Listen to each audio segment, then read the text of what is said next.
उत्तर प्रदेश के हाथरस जिले में मंगलवार को सत्संग में भगदड़ से 120 से ज्यादा लोगों की मौत हो गई। सत्संग का आयोजन स्वयंभू गुरु भोले बाबा ने किया था, जिन्हें नारायण साकार हरि के नाम से भी जाना जाता है। भोले बाबा का असली नाम सूरजपाल सिंह है। वे उत्तर प्रदेश में एटा जिले के बहादुर नगरी गांव के रहने वाले हैं। भोले बाबा उत्तर प्रदेश पुलिस की एलआईयू में हेड कांस्टेबल रह चुके हैं। 18 साल से ज्यादा वक्त तक सरकारी नौकरी करने के बाद उन्होंने 1999 में वीआरएस ले लिया था।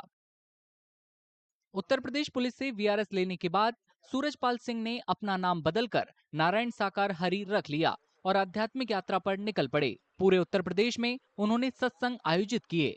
बाद में धीरे धीरे राजस्थान और मध्य प्रदेश में उनके काफी अनुयायी बनने लगे। यूपी पुलिस की नौकरी के दौरान वे आगरा में रहते थे। परिवार में पहले तो एज भाई तारा के नाते से जाते थे, पूरी नौकरी करते थे, ऑफिस में जाते थे। और जो पड़ोसी थे वहाँ के एटा के, आगरा के, तो वहाँ पर ही सब लोग पर इकट्ठे होते थे। तो हम समझते थे जब आए यहाँ पर, तो हमने समझी इनके पड़ोसी हैं, मिलने जुलने वाले, जो बाबा जी भाई के घर पे आए हैं, जन्मभूमि पे आए हैं देखने के लिए। हर मंगल को होता था, केवल मंगल को सत्संग करते थे। उसके बाद संगत अपने चली जाती थी, आती थी, नमन करी और चली गई। कितनी भीड़ होती थी, किस तरह से? भीड़ तो मैडम यहाँ पर ऐसे मान लीजिए आप, लाखों की भीड़ हो जाती थी।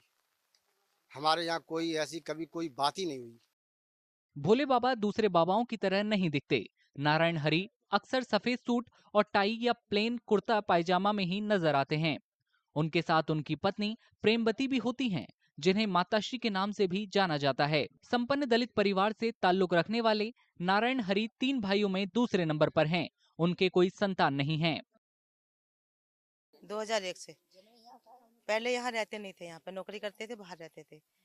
और जब यहाँ आए हैं तब हमने उनको जाना है, तब पहचाना है। उसके पहले हम जानते भी नहीं थे कि हमारे गांव के हैं, आते नहीं थे कभी गांव में। नारायण हरि भले ही मीडिया से दूर रहते हों, लेकिन विवादों से उनका गहरा नाता रहा है।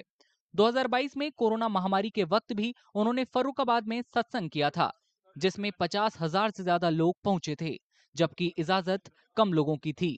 इस तरह के धार्मिक कार्यक्रमों में अपनी सुरक्षा के लिए नारायण हरि ने नारायणी सेना के नाम से सुरक्षा दल बनाया है, जिसमें पुरुष और महिला गार्ड शामिल हैं, जो उन्हें उनके आश्रम से सत्संग तक अपनी सुरक्षा में लेकर चलते हैं।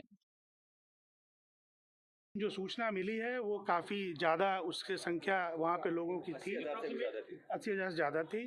पुलिस काफ़ी बड़ी संख्या में डिप्लॉयड थी। उसके बाद भी जो बताया जा रहा है कि कार्यक्रम ख़त्म होने के बाद लोगों की कुछ प्रथा है कि उनके पैर छूने या वहाँ से मिट्टी लेने की बात है, उसमें भगदड़ मची और पास में कोई नाला है जिसमें एक के ऊपर एक लोग गिरते चले गए। हाथरस में मंगलवार को हुए हादसे में मृतकों की पहचान की जा रही है। जल्द ही उनके शव परिवार को सौंप दिए जाएंगे। हाथरस और उसके आसपास के जिलों में घायलों का इलाज चल रहा है। उधर मुख्यमंत्री योगी आदित्यनाथ खुद हालात पर नजर बनाए हुए हैं।